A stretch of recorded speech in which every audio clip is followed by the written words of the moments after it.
Hi, welcome to Coffee Talk. I'm Kelley Knitz, broker with RE/MAX Preferred. I'm Ann Contop, realtor with RE/MAX Preferred and the Kelley Knitz team. And today we're going to be talking about, this is actually segment 2 of the Homeowners Association and what you should watch out for, so stay tuned.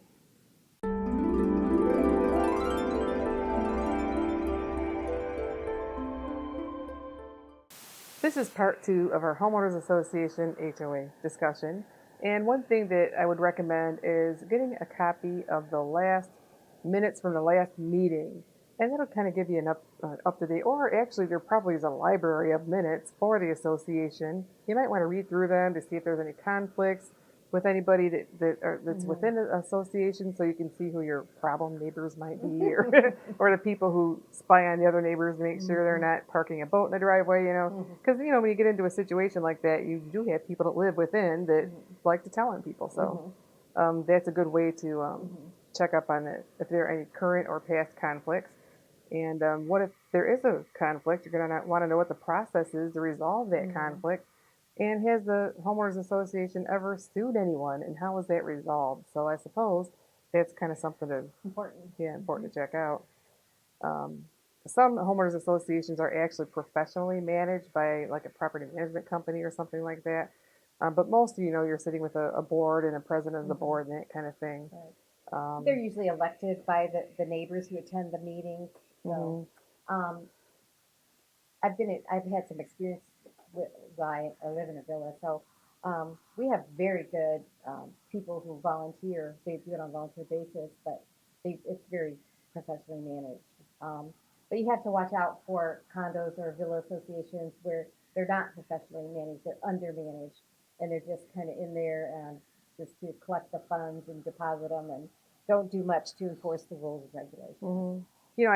We sold a house actually in this one subdivision, and it said right in the restrictions, no, like fencing. But people had fences all over the place, and so what do you do? Do you put a fence up like everybody else? Or Right. And that's one thing, if they're managed professionally, everybody's treated the same, so.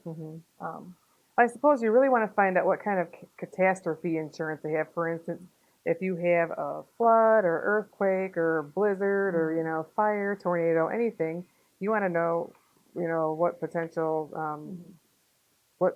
could happen. Hazard insurance.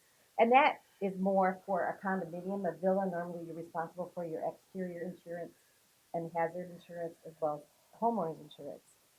But in a condo, it's a building, and there's several residents in one building, so they have to, the association has to hold a policy for hazardous insurance. So, that's important to look at for Right. sure. I'm sorry. I took your part, didn't I? Another thing to remember is what the impact of buying a condo or a villa with monthly HOA fees, how that will affect your budget. You may think you can't afford a house, and a condo may be a little bit lower price, but the fees could put you right back out. Monthly fees could put you into a higher budget than you want to be in. So you have to make sure you take that into consideration, and your lender will take that into consideration when you approve for the loan. I guess when you're you're thinking about a new place to buy, sometimes people feel like they're very restricted by even having any restrictions of these types, the homeowners association rules and regulations. That's why it's important to show them those that the rules and regulations right from the get-go, because they could restrict a lot of things. Like, well, what if somebody wanted to really paint her house pink for some reason, and she's not allowed to in the association? Or what if they had a motor home, and they wanted to be able to park it there instead of paying to have it parked? And it's just, some things can really restrict you and your lifestyle and how you're used to living. So you really just want to make sure you're familiar with the rules and regulations, so you don't get mad at your realtor later, or, Yeah, just kind of know what you're going into.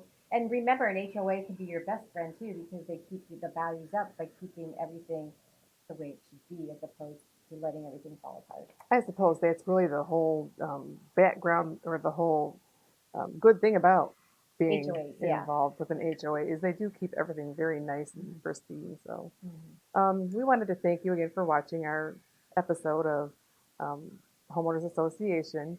And Ann and I are both preferred property stagers, and we actually are certified to do that. It was kind of fun taking the class. Mm-hmm. And so we would like to help you sell your house for more money if possible. Give us a call if you would like us to come out and give you an idea of what your home may be worth. No obligation, just Mm-hmm. like to help our people out with questions like that. Mm-hmm. And you can also visit our website, ToledoAreaHomes.com, or go to our YouTube channel, the Kelley Knitz team. There's a lot of good, helpful information about that. You're on it right now. In fact, If you're watching this, yeah. and So you can also like, like and subscribe to the subscribe. channel. Yeah. And thanks again for watching. No, thanks.